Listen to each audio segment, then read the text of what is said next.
مجلس ہو گئی اگر آپ سمجھ لیں تو. صبح سے لے کے شام تک آپ زندگی کس کے حکم کے تحت گزار رہے ہیں؟ اللہ کے. کیسے؟ اب وہ سن لیجئے. اس نے کہا کھانا چھوڑو, اس نے کہا پانی چھوڑو, چھوڑ دیا. اس نے کہا بیوی چھوڑو, ہاں یہ بھی ہے بھائی, بیوی وہ بھی چھوڑ دی. سمجھ رہا؟ جو جو کہتا گیا چھوڑتے گئے. ایک اور چیز ہے, اللہ رسول پہ الزام نہ لگانا ورنہ روزہ باطل ہو جائے گا. مجلس میں غلط روایت نہ پڑھنا ورنہ روزہ باطل ہو جائے گا. شعر سے لوگوں کے عقیدے نہ بگاڑنا ورنہ روزہ باطل ہو جائے گا. اپنے دل کی بات کو نبی کی بات کہہ کے بیان نہ کرنا, روزہ باطل. تو یہ قانون ہے بھائی, یہ قانون ہے پورا کا پورا. تو لہذا صبح سے لے کے شام تک اللہ نے کہا. اب میں آپ کو بتاتا ہوں, دیکھیں خدا کی قسم بڑا لذت آئے گی آپ کو مجلس میں. دوپہر کا وقت ہے, گرمی بڑی پڑ رہی ہے, پیاس بڑی شدید لگی ہوئی ہے, ٹھنڈی بوتل بالکل سامنے ہے, بیوی بچے گھر سے باہر ہیں, کوئی دیکھنے والا نہیں ہے.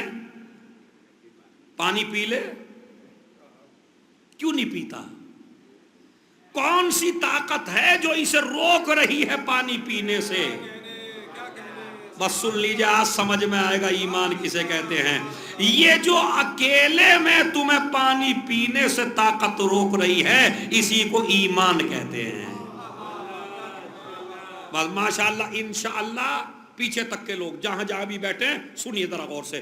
یہ جو آپ نہیں پانی پیتے یہ طاقت ہے ایمان کی.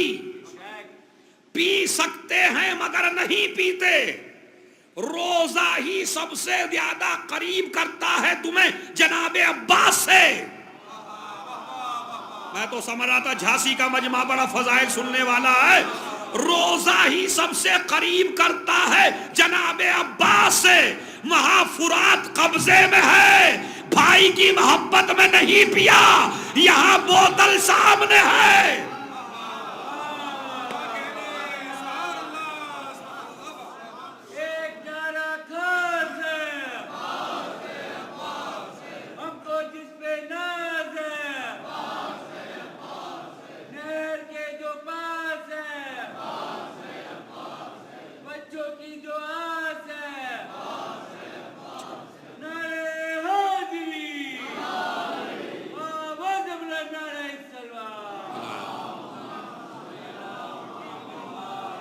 انشاءاللہ تشریح بعد میں ہوگی, چونکہ وقت زیادہ ہو گیا ہے, مجھے بھی نکلنا ہے.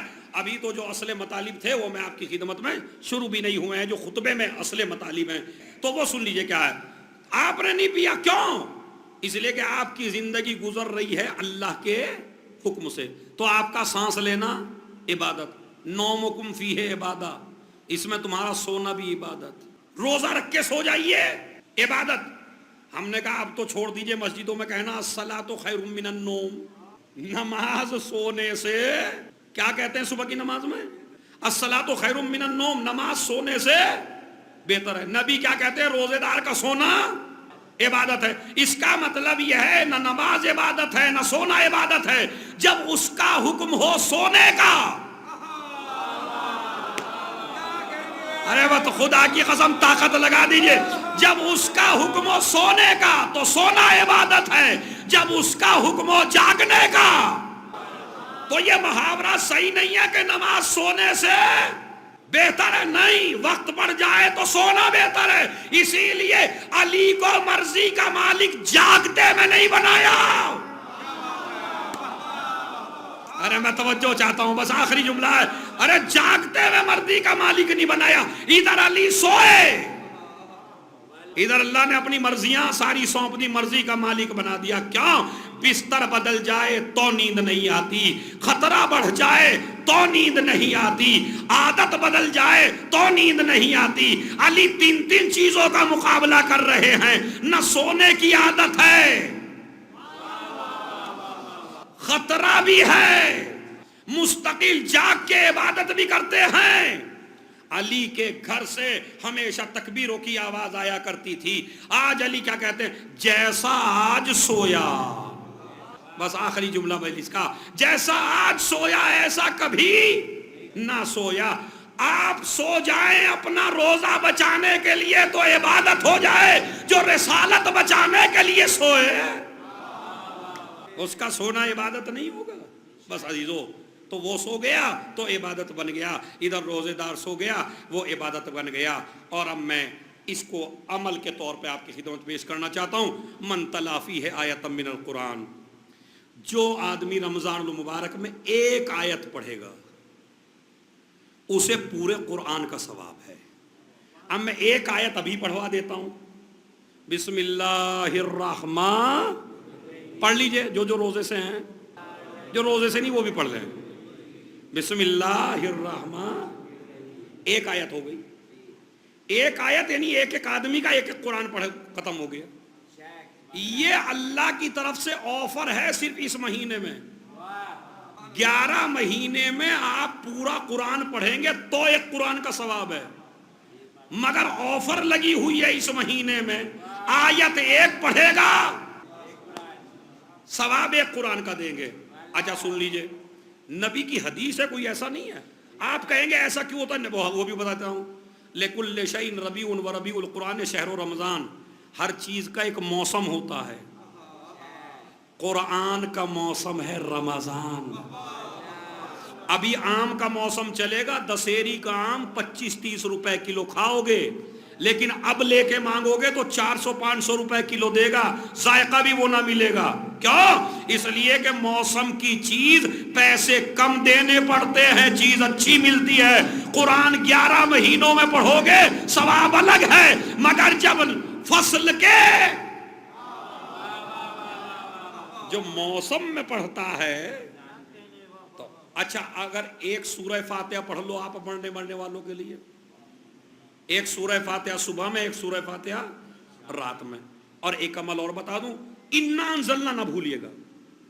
افطار کے وقت ایک مرتبہ انا انزلنا ضرور، اور سحر کے وقت ایک مرتبہ انا انزلنا ضرور.